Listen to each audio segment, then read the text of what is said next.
The Communications Authority of Kenya, under advice, will proceed with the regulatory notice as communicated to the analog television broadcasters.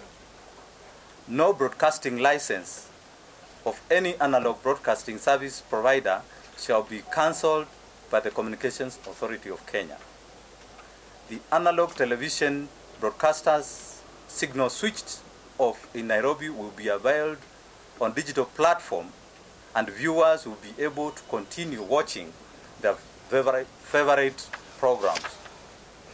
The authority has undertaken awareness campaigns in the period preceding to this switch off.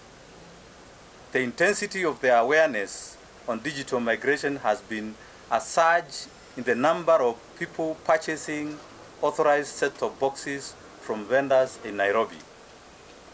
A random check confirms that set-top boxes sales have more than doubled in the month of December.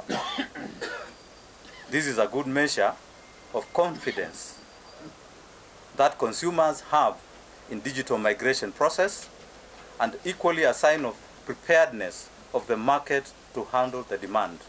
Like I said, notice has not been set aside. The timetable for digital migration begins tonight, and we will continue to follow this timetable as stated, and it affects everyone.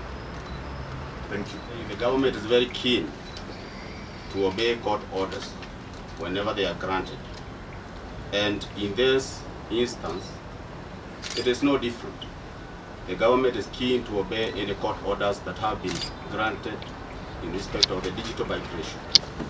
And you are aware that previously, when the courts have granted the orders staying the migration process, the government has scrupulously kept to the law and kept on the analog switch.